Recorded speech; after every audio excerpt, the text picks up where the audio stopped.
So I brought up my 3-tier tower from my downstairs garden because I figured I could use it as a herb garden. And I'm noticing that the wood is rotting out in certain spaces, and that's probably because down there, it was down here, there's not much sun and a lot of moisture. So I reassembled it and I'm going to be putting in some deck screws, but I just wanted to show you how I'll be protecting it in case you guys buy one. So I got some plastic 4mm poly plastic, whatever, it's in the painting section or in the plumbing section of like Home Depot and Lowe's, and I'm just gonna line the beds.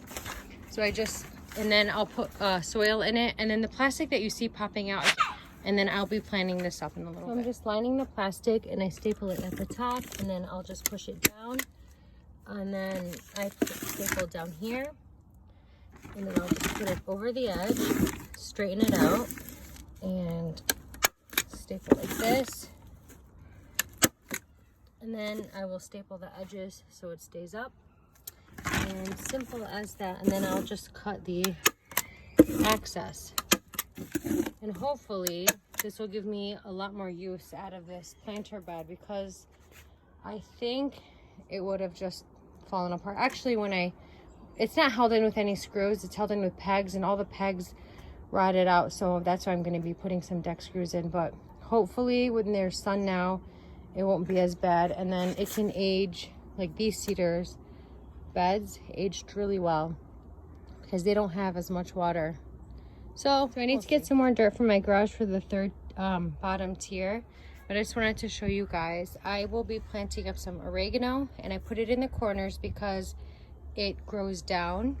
I have some romaine lettuce in the middle. That's not gonna stay for very long, depending on our weather. It's been really nice, but I'm thinking it'll only go until maybe end of May, and then it'll probably bolt and then you can't eat it.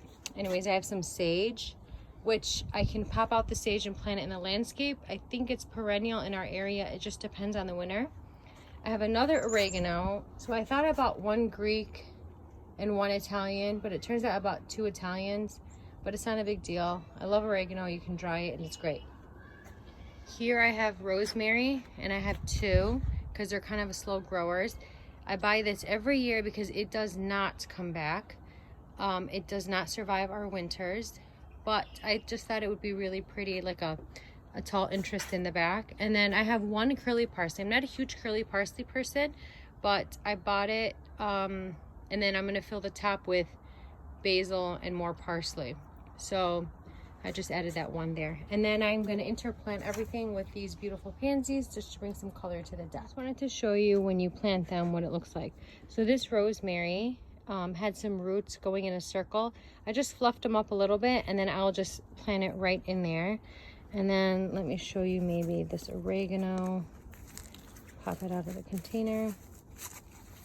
So see how this oregano, the roots are still growing down? So you can just pop this in the way that it is. It's fine. It's not root bound or anything. Now, I would suggest keeping all tags.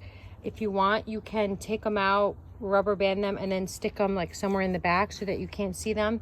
But to be honest, once they're planted, you really don't see the tag. See, the rosemary's right there, the parsley's behind there. Some things you'll know, like I know what rosemary is, I know what the parsley is, but when it comes to like oregano and thyme, you just don't know what kind it is.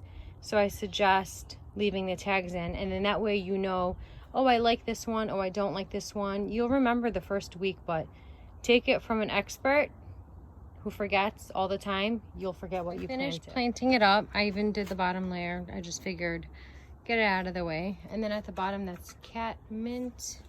I don't remember. This is where we leave our tags. It's catnip. I planted it for my kitty cat Milos. Anyway, so I recommend, usually I use Biotone in the planting hole, but quarantine and all, I don't have any, and I didn't go to the store. Obviously I went to the store for these, but it was outside. I didn't want to go looking for fertilizer.